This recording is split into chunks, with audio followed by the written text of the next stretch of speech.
क्या पश्चिम बंगाल राज्य में आपको समस्या रहती है? तो आज हम पश्चिम बंगाल की ऐसी वीडियो लेके आए हैं। आपके सामने ऐसे क्वेश्चन रहेंगे जो एग्जाम से रिलेटेड हैं, जैसे कि मालदा क्या है, चिकन नेक क्या है, ये सारी चीजें अपन क्वेश्चन लेके आए हैं।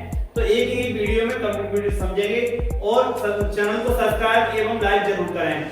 बात करते हैं, अपन क्वेश्चन बनता है पहला भौगोलिक स्थिति। क्या चीज है? भौगोलिक स्थिति। तो कहने का मतलब है पश्चिम बंगाल की भौगोलिक स्थिति को समझने का पूरा प्रयास करेंगे। तो पहला क्वेश्चन बनता है पश्चिम बंगाल से। क्या क्वेश्चन बनता है? पश्चिम बंगाल पूर्वी भाग में स्थित है। तो भारत के पूर्वी भाग में, आप ध्यान से समझिए, ये अपना पश्चिम बंगाल राज्य है। कौन सा राज्य है? ये अपना क्या है? पश्चिम बंगाल राज्य है। तो आप देखिएगा ये कौन सी जगह स्थित है? पूर्वी भाग में, भारत के पूर्वी भाग में स्थित है। ये आपका क्वेश्चन क्लियर हुआ। तो क्वेश्चन बनता है कि पश्चिम बंगाल भारत के किस हिस्से में है? तो पूर्वी हिस्से में है। किस हिस्से में है? पूर्वी हिस्से में। चलिए नेक्स्ट क्वेश्चन बनता है अपना। नेक्स्ट क्वेश्चन बनता है सिक्किम चिकन नेक यानी सिक्किम नेक या सिलीगुड़ी कॉरिडोर राज्य का बहुत पतला क्षेत्र है जो बांग्लादेश से सटा हुआ है। किससे सटा हुआ है? बांग्लादेश से सटा हुआ है। तो आप ध्यान से समझिए, ये यहाँ पे बिल्कुल पतला क्षेत्र है। कौन सा है? पतला क्षेत्र है। इसे चिकन नेक के नाम से जाना जाता है। किस नाम से? Chicken neck. चिकन नेक क्योंकि क्या है? मुर्गी के गर्दन के समान है। काय के समान है? मुर्गी के गर्दन के समान है, इसलिए इसे क्या बोलते हैं बच्चों? चिकन नेक बोला जाता है। क्या बोला जाता है? Chicken neck. अगर यहाँ से हमारा कब्जा हटा, जैसे ही हमारा कब्जा हट जाएगा तो क्या है? उत्तर पूर्वी राज्यों से हमारा क्या है? कनेक्टिविटी खत्म हो जाएगा। तो यहाँ इसी एरिया को क्या बोला जाता है? चिकन नेक बोला जाता है। क्या बोला जाता है? और अच्छे से समझिए, जो हिस्सा है, जो पतला हिस्सा क्या कहलाता है? चिकन नेक कहलाता है। क्या कहलाता है? Chicken neck. नेक्स्ट क्वेश्चन की बात करते हैं। यह क्षेत्र भारत की भौगोलिक, पारिस्थितिक एवं रणनीति दृष्टि से बहुत महत्वपूर्ण है। यानी भौगोलिक दृष्टि से बहुत महत्वपूर्ण है, राजनीतिक दृष्टि से भी क्या है? बहुत महत्वपूर्ण है। राजनीतिक दृष्टि से आप देख रहे हो यहाँ बिल्कुल पतला रास्ता है, इस पे क्या है? चीजें कब्जा बनाना बहुत जरूरी है। और ये आपको समझ में आता है कि भौगोलिक तरीके से देखा जाए पश्चिम बंगाल को, तो यहाँ पे दार्जिलिंग है, सिलीगुड़ी है, जलपाईगुड़ी है, कई स्थान ऐसे हैं जो क्या है? चाय के लिए फेमस हैं। कुछ जगह ऐसे हैं जो आम के लिए फेमस हैं। कई चीजें हैं, हावड़ा ब्रिज भी है यहाँ पे। चलिए नेक्स्ट बात करते हैं क्वेश्चन की। प्रमुख पर्वतीय क्षेत्र यानी पश्चिम बंगाल के प्रमुख पर्वतीय क्षेत्र कौन कौन से हैं प्यारे बच्चों? तो भाई दार्जिलिंग है यहाँ पे प्रमुख पर्वतीय क्षेत्र। कौन सी जगह है? दार्जिलिंग। सभी अपनी अपनी एटलस में अच्छे तरीके से देखेंगे, ठीक है। तो दार्जिलिंग चाय के लिए फेमस है, चाय के लिए। यहाँ पे 1 नंबर चाय पैदा होती है बेटा दार्जिलिंग में। और कोलिम्पोंग, कौन सा है?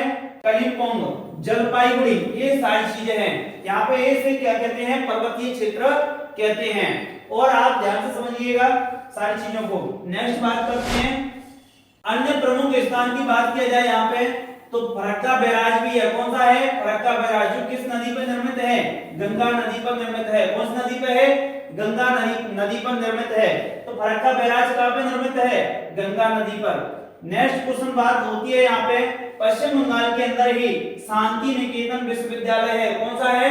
शांति निकेतन विश्वविद्यालय। तो इस शांति निकेतन विश्वविद्यालय की स्थापना किसने की? तो शांति निकेतन विश्वविद्यालय की स्थापना सन 1901 में रविन्द्रनाथ टैगोर ने की। किसने की? रविन्द्रनाथ टैगोर ने की। ये इंपॉर्टेंट क्वेश्चन है, बहुत एग्जाम से रिलेटेड क्वेश्चन है, और यहाँ रविन्द्रनाथ टैगोर ने की। तो नेक्स्ट बात, और जिसको समझ में ना आए वो कमेंट बॉक्स में कमेंट जरूर करे भाई। यहाँ पे तो रविन्द्रनाथ टैगोर ने एक चीज और लिखी, जनगण मन राष्ट्रगान भी इन्होंने लिखा। नेक्स्ट बात करते हैं सुंदरवन। तो ये तो आपने अच्छी तरीके से समझाई होगा। विश्व का सबसे बड़ा डेल्टा, विश्व का सबसे बड़ा डेल्टा कौन सा है? सुंदरवन डेल्टा है। कौन सा है? सुंदरवन डेल्टा। यहाँ पर रॉयल बंगाल टाइगर पाए जाते हैं। क्या पाए जाते हैं? Royal Bengal tiger. इस तरीके से टाइगर पाए जाते हैं। यहाँ पे कहाँ पाए जाते हैं? सुंदरवन डेल्टा। चलिए एक बार समझेंगे डेल्टा क्या होते हैं। जहां नदियों का मुहाना होता है, जहां क्या होता है? नदियों का मुहाना होता है, एकदम से जहां नदियों का मुहाना होता है उस जगह पे क्या होता है? मिट्टी जम जाती है। क्या होता है? मिट्टी जम जाती है। जहां नदियों का मुहाना होता है एकदम मिट्टी जम जाती है, उस मिट्टी जम जाती है, उसी जगह को क्या कहते हैं? डेल्टा कहा जाता है। क्या कहा जाता है? डेल्टा। और इस डेल्टे में क्या है, कौन पाया जाता है, रॉयल टाइगर पाए जाते हैं। कौन पाए जाते हैं, और यहाँ पे सुंदरबन नामक वृक्ष भी पाए जाते हैं। कौन से वृक्ष पाए जाते हैं, सुंदरबन नामक वृक्ष भी पाए जाते हैं। तो सुंदरबन नामक वृक्ष भी पाए जाते हैं, वो बहुत मजबूत होते हैं, ठीक है। इन सुंदरबन वृक्षों में भागना भी बहुत मुश्किल हो जाता है। नेक्स्ट बात करते हैं, यहाँ पे हल्दिया, हल्दिया है, डायमंड हार्बर है, प्रमुख बंदरगाह हैं। तो यहाँ के प्रमुख बंदरगाह कौन से, एक तो कलकत्ता बंदरगाह हुआ पश्चिम बंगाल का, कौन सा है, कलकत्ता बंदरगाह। दूसरा कौन सा हुआ, हल्दिया बंदरगाह, डायमंड हार्बर, कौन सा है, डायमंड हार्बर। और यहाँ के औद्योगिक क्षेत्र की बात किया जाए, कौन से औद्योगिक क्षेत्र है यहाँ पे, औद्योगिक क्षेत्र की बात किया जाए पश्चिम बंगाल में, तो एक तो दालिया है, बकुर है, वर्धमान है, ये औद्योगिक क्षेत्र इंपोर्टेंट है यहाँ के पश्चिम बंगाल के। तो ये सारी चीजें अच्छे तरीके से समझने का पूरा प्रयास करना पड़ेगा और अच्छा तरीके से मेहनत करिए सभी लोग। भौगोलिक जानकारी की बात किया जाए, किस चीज की, भौगोलिक जानकारी की बात किया जाए, तो यहाँ का क्षेत्रफल है 88,752, कितना है, 88,752 वर्ग किलोमीटर इनका क्या है, क्षेत्रफल है। और यहाँ की बात करेंगे, मुख्य नदियां कौन सी निकलती हैं पश्चिम बंगाल से, तो गंगा भी है, हुगली है, दामोदर है, तीस्ता भी है और कई नदियां भी यहाँ से गुजरती हैं। तो भाई क्वेश्चन ये भी पूछा जाता है कि पश्चिम बंगाल से कौन कौन सी नदियां गुजरती हैं, तो भाई गंगा, हुगली, दामोदर, तीस्ता, महानंदा और भी कई नदियां हैं। नेक्स्ट बात करेंगे यहाँ की जलवायु की, तो जलवायु की बात किया जाए तो यहाँ कैसी जलवायु है, उष्णकटिबंधीय मानसूनी जलवायु। कैसी है, उष्णकटिबंधीय मानसूनी जलवायु है। तो आप अच्छी तरीके से जानते हो कि पृथ्वी के बीचों बीच 0 डिग्री रेखा है, और आप अच्छी तरीके से जानते हो कि यहाँ पे 23.5 डिग्री रेखा है, यहाँ पे भी 23.5 डिग्री मकर रेखा है। ऊपर वाली को कर्क बोलते हैं, नीचे वाली को मकर बोलते हैं, ठीक है। और बीच में जो रेखा है उसको भूमध्य रेखा बोला जाता है। और यहाँ पे एक 66.5 डिग्री रेखा है, और यहाँ पे 82.5 डिग्री रेखा है, यहाँ पे 90 डिग्री रेखा है, ठीक है। इस तरीके से यहाँ पे है 66.5, ठीक है, 82.5, 90 डिग्री, ठीक है। अब यहाँ पे बात की जाए 0 डिग्री से लेकर 23.5 डिग्री नीचे और ऊपर, इस वाले क्षेत्र में क्या है, सूर्य की किरणें सबसे ज्यादा पड़ती हैं और गर्म इलाका रहता है। कैसा रहता है, गर्म इलाका रहता है। तो गर्म इलाके वाले क्षेत्र को अपन बोलते हैं उष्णकटिबंधीय क्षेत्र। कौन सा बोलते हैं बच्चों, उष्णकटिबंधीय क्षेत्र बोला जाता है। चलिए थोड़ा समझने का प्रयास और करेंगे। सभी बच्चे अपनी नोट कॉपी में नोट जरूर करें। इस वाले क्षेत्र को बोला जाता है उष्णकटिबंधीय क्षेत्र। उष्णकटिबंधीय क्षेत्र क्या बोला जाता है, उष्णकटिबंधीय क्षेत्र। यहाँ पे गर्मी ज्यादा रहती है, लेकिन इंडिया की बात किया जाए तो इंडिया हमारा यहाँ पे है, ए वाले, यानी कर्क रेखा भारत को कितने भागों में बांटती है, 2 भागों में बांटती है। तो यहाँ पे हमारा पश्चिम बंगाल है भाई, यहाँ पे क्या है, पश्चिम बंगाल है। तो पश्चिम बंगाल की जलवायु कैसी होगी भाई, उष्णकटिबंधीय जलवायु होगी, यानी गर्म वाला इलाका होगा। और इस वाले को बोलते हैं उपोष्णकटिबंधीय। कौन सा है, उपोष्णकटिबंधीय। नीचे वाले को भी क्या बोलेंगे, उपोष्णकटिबंधीय, ठीक है। अब यहां से बोलेंगे इसे शीतोष्णकटिबंधीय, शीतोष्णकटिबंधीय। इसे भी क्या बोला जाता है, शीतोष्णकटिबंधीय। कौन सी जलवायु, शीतोष्णकटिबंधीय जलवायु। यहाँ की बात किया जाए 82.5 से लेकर 90 डिग्री तक, इसे बोलते हैं शीत कटिबंध, शीत कटिबंध। इस वाले क्षेत्र में बर्फ जमी रहती है साल भर, शीत कटिबंध। यहाँ पे क्या जमी रहती है, बर्फ जमी रहती है शीत कटिबंध में। तो यहाँ पे क्वेश्चन क्लियर होता है हमारा कि क्षेत्रफल की दृष्टि से कितना है, तो क्षेत्रफल है इसका 88,752 वर्ग किलोमीटर है पश्चिम बंगाल का। यहाँ की प्रमुख नदी भी समझ में आ गई कि गंगा, हुगली, दामोदर, तीस्ता, ठीक है। और नेक्स्ट बात कर रहे हैं हम लोग, यहाँ की जलवायु कौन सी है, उष्णकटिबंधीय जलवायु। कौन से प्रकार की जलवायु है, उष्णकटिबंधीय जलवायु। नोट कर लेंगे, स्क्रीनशॉट ले लीजिए सभी। चलिए यहाँ की प्राकृतिक विशेषता बताया जाए तो सिलीगुड़ी कॉरिडोर है, चिकन नेक वो आपको हमने समझा दिया। चलिए प्रमुख स्थान एवं यहाँ की विशेषताएं और भी समझेंगे। तो दार्जिलिंग किस चीज के लिए फेमस है? चाय उत्पादन के लिए या पर्यटन के लिए बहुत ज्यादा प्रसिद्ध है। तो यहाँ से क्वेश्चन बनता है कि दार्जिलिंग किस चीज के लिए प्रसिद्ध है? तो भाई चाय उत्पादन के लिए और यहाँ के पर्यटन के लिए बहुत ज्यादा फेमस है। और सिलीगुड़ी, यहाँ सिलीगुड़ी में बागडोगरा एयरपोर्ट है जो पहाड़ों में है एकदम। बागडोगरा एयरपोर्ट, यहाँ पे लैंडिंग बहुत मुश्किल होता है, इसलिए इसका नाम दिया गया है कि यहाँ पे पश्चिम बंगाल में जो फेमस है एयरपोर्ट वो कौन सा है? बागडोगरा एयरपोर्ट है। ठीक है, अब बात करते हैं जलपाईगुड़ी। एक प्रसिद्ध पर्यटन स्थल है जलपाईगुड़ी, काफी लोग यहाँ पे घूमने के लिए जाते हैं जलपाईगुड़ी में। अब एक और क्वेश्चन बनता है, दार्जिलिंग चाय के लिए जीआई टैग चाय प्राप्त है क्या? दार्जिलिंग चाय को जीआई टैग प्राप्त है। कौन सा है? जीआई टैग, यानी यहाँ की भौगोलिक दृष्टि से चाय का उत्पादन बहुत अच्छा होता है, इसको जीआई टैग बोलते हैं। ठीक है, नेक्स्ट बात किया जाए, नेक्स्ट हम की बात करते हैं कलकत्ता। किसकी बात करते हैं? कलकत्ता की बात करते हैं। तो कलकत्ता पश्चिम बंगाल की क्या है भैया? राजधानी। क्या है? राजधानी। तो पश्चिम बंगाल की राजधानी का नाम क्या है? कलकत्ता। कौन सा है? कलकत्ता। यह हुगली नदी के किनारे पे बसा हुआ है। किस नदी के किनारे पे? हुगली नदी के किनारे पे। यहाँ पे हुगली नदी है, समझिए ध्यान से, ध्यान से समझने का पूरा प्रयास करेंगे।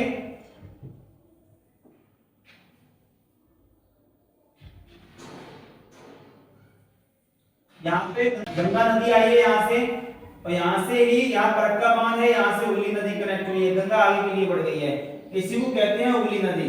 तो हुगली नदी के किनारे पे है। तो किस नदी के किनारे पे है? हुगली। यहाँ पे एक ब्रिज है जो प्रसिद्ध है, इसका नाम है हावड़ा ब्रिज। क्या नाम है? हावड़ा ब्रिज। क्या नाम है? हावड़ा ब्रिज है इसका नाम। क्या है? हावड़ा ब्रिज। इसकी लंबाई भाई 705 मीटर है। कितनी है? 705 मीटर है, जो कि 1943 में बना है। इस पुल के बीच में, आपको दिख रहा है, इस पुल के बीच में एक भी पिलर नहीं है। 1 किलोमीटर से थोड़ा ही छोटा है, लेकिन एक भी पिलर नहीं है इसके बीच में। बताइए कितना टेक्नोलॉजी होगी। और आज की टेक्नोलॉजी की बात किया जाए तो बहुत खतरनाक वाली है कि 2 साल भी पुल नहीं चल रहे हैं अच्छे से, कितना पैसा बर्बाद हो रहा है। ठीक है, ये चीज कौन समझेगा। और कलकत्ता की स्थापना की बात की जाए तो किसने की? जॉब चार्नक ने। किसने की?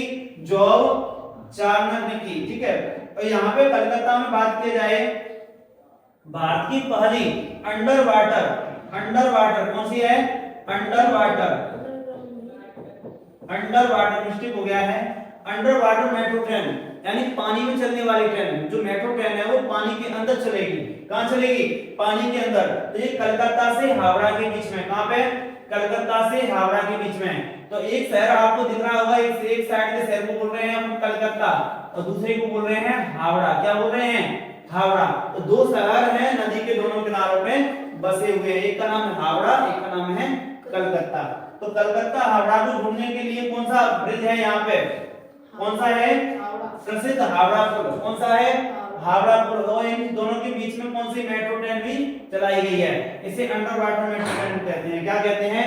Under water metro. चलिए यहाँ की साक्षरता की बात किया जाए कि साक्षरता दर कितनी है यहाँ पे। तो साक्षरता दर की बात किया जाए तो यहाँ पे 77.08। कितना है?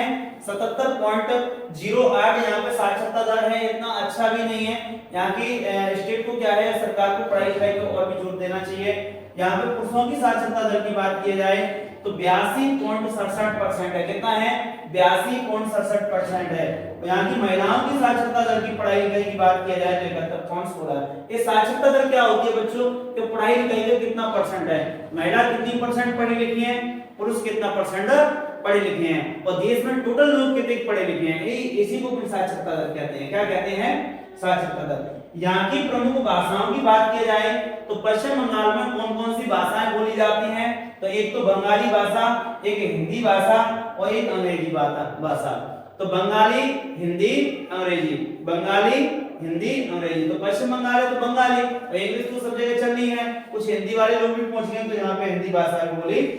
नेक्स्ट बात करेंगे राज्य के राजकीय प्रतीक, यानी यहाँ के प्रतीक चिन्ह जो प्रमुख हैं। तो राजकीय पशु मछली है। कौन सा है? मछली। यहाँ का राजकीय पक्षी की बात की जाए तो व्हाइट ब्रेस्टेड किंगफिशर है। ठीक है, नेक्स्ट राजकीय वृक्ष की बात किया जाए तो छातिम वृक्ष है। कौन सा है? छातिम वृक्ष।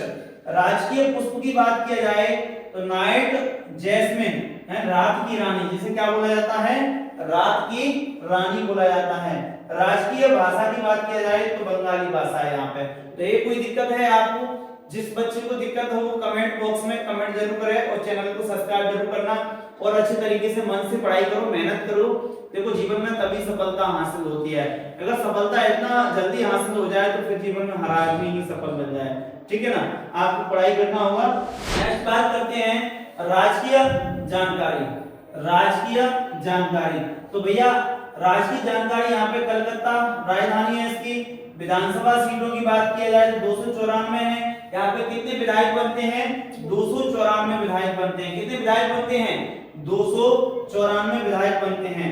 संसद में 2 सदन होते हैं, एक को लोकसभा बोला जाता है, एक को राज्यसभा बोला जाता है। तो भाई देश के स्तर पर कानून बनाने के लिए यहाँ पे क्या होता है? संसद होता है। इसे अपन व्यवस्थापिका भी कहते हैं। क्या बोलते हैं? व्यवस्थापिका भी कहते हैं। तो लोकसभा के सदस्य टोटल कितने हैं? 543 सीट हैं, 2 मनोनीत हैं, इस तरीके से हैं। और 233 सीट राज्यसभा की हैं और 12 सीट मनोनीत हैं राष्ट्रपति के द्वारा। तो यहाँ पे भाई ये तो राज्यों से डायरेक्ट चुन के आते हैं और जो सदस्य है ना वो जनता के द्वारा चुने जाते हैं अलग अलग राज्यों से। लोकसभा की सीटों की बात की जाए तो यहाँ पे कितनी है? 42। और राज्यसभा की सीटों की बात की जाए तो कितनी है? 16 सीटें हैं। कितनी है? राज्यसभा की कितनी सीटें हैं? 16 है। और लोकसभा की सीट कितनी है? 42। जिलों की संख्या 23 है। यहाँ पे कितनी संख्या है? 23 है। देखिए माँ बाप अच्छे तरीके से जितना आपके लिए कर रहे हैं उतना आप भी अपने माँ बाप के लिए मेहनत करिए। माँ बाप की परेशानी को समझिए कि देखो भाई माँ बाप कितना परेशान होते हैं।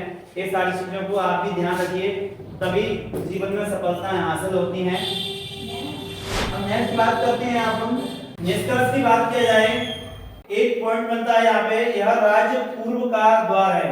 पूर्व का द्वार किसे कहते हैं? पश्चिम बंगाल को कहा जाता है। किसे कहा जाता है?